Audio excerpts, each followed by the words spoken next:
All the way from Lithuania, LaVar Ball continued to be the biggest story of the day in the NBA world on Sunday. It's nothing new for the father of Lonzo, LiAngelo, and LaMelo, who has made waves in the NBA, NCAA, high school leagues, and summer circuits. But his words in an ESPN story set off Mavericks coach Rick Carlisle and put into question the relationship between Lonzo and his coach, Luke Walton, and everything the Lakers' new regime is trying to accomplish. So what did LaVar say? Ball criticized Walton again, saying you can see they're not playing for Luke no more, according to ESPN's Jeff Goodman. Luke doesn't have control of the team no more. They don't want to play for him. He went on to describe how the Lakers players are not giving high fives as they exit the game, and he spoke on how Walton is too young to coach the team. While in the Lakers game against the Hornets on Friday night, he said Lonzo looked frustrated after he was subbed out and had a 4-point deficit swell to 10 to 15 to 20. But the deficit was 4 points both when he checked out and back in for the first time. What else did LaVar say? Of course, LaVar Ball had more on his mind. He told Goodman that he was confident LeBron James, who HES never met, was headed to LA in the summer. LeBron's coming to LA, I know HES coming to LA, Ball told ESPN. LeBron is not a fool. What's the only way he can beat Jordan? You can't get more championships. Only one way, to say every team I've gone to I've won a championship.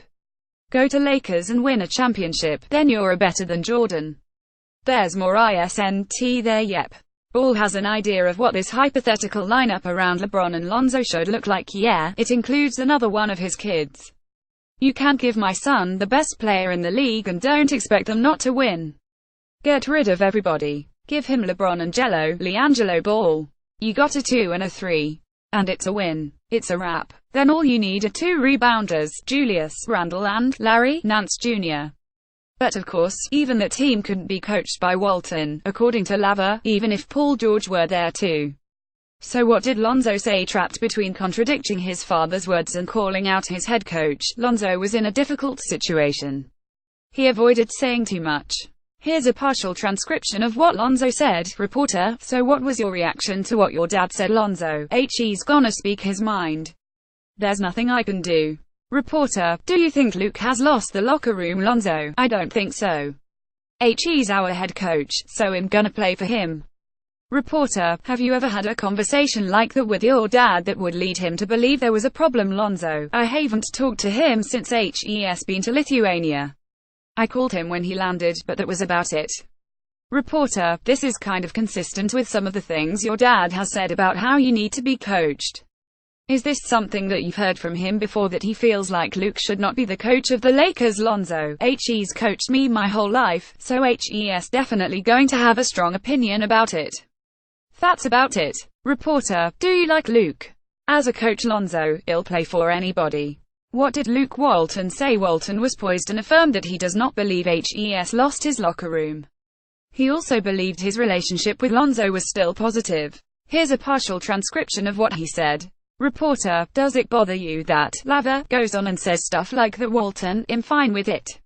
It doesn't bother me. My only concern with any of it is for Zoe. As long as Zoe is fine with it and he can come in and play and it doesn't affect his and my relationship, then it doesn't bother me at all. Reporter: do you worry about it ever disrupting what you're trying to build and the cohesion you have in the locker room with this team? Walton: I mean, it's not ideal obviously.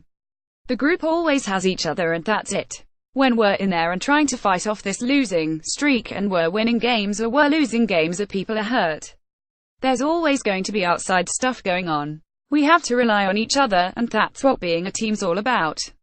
It should not impact what we're trying to do and the message we're trying to get delivered in our locker room.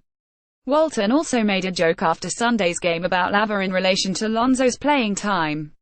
Reporter: you subbed Lonzo out early in the first and third quarter to get a run with the second unit, and then that unit played very well together. Can you talk a little bit about the thought process on that and why you think that unit worked so well? Luke Walton: yeah. His dad was talking sh***, so we took him out early. Just kidding. What did Kyle Kuzma say? The other Lakers rookie had his coach back, saying Luke is my guy and I love playing for him. We just gotta stay locked in as a family and listen to the people that really matter in our basketball lives, and that's everybody in our organization. He also said he doesn't believe that the team is losing faith in Walton. What did the other NBA coaches say? LaVar Ball isn't leaving the spotlight anytime soon, and his quotes originating all the way from his temporary home in Lithuania prove just that. But now he's crossing a line, as well as challenging reporters' relationships with coaches. President of the National Basketball Coaches Association and Mavericks head coach Rick Carlisle is clearly fed up with it. He defended Luke Walton and criticized both LaVar Ball and ESPN, the outlet which published his most recent quotes. As president of the Coaches Association, I view the recent ESPN article as a disgrace, quite honestly, said Carlisle. ESPN is an NBA partner, and they've been a great one. Part of that partnership, the coaches do a lot of things to help them with access, interviews, and all those kinds of things. In exchange for that, they should back up the coaches. Printing an article where the father of an NBA player has an opinion that is printed as anything like legitimate erodes trust. It erodes the trust we've built with ESPN, and our coaches are upset. Luke Walton does not deserve that. 2 years ago, he took a veteran team and led them to 24 wins in a row, which is an amazing accomplishment. He earned the Laker job. To have to deal with these ignorant distractions is deplorable. Pistons coach Stan Van Gundy was also not happy with the situation. Pistons SVG said he contacted the league office, Players Association and Coaches Association President Rick Carlisle about ESPN Ball situation. That was a very disrespectful article. Rod Beard at Deep News. Rod Beard, January 8, 2018. The NBCA also issued a statement on Monday, and spoke out against ESPN. Yesterday's article by Jeff Goodman of ESPN.com regarding Luke Walton was a salacious, one-sided story lacking journalistic integrity.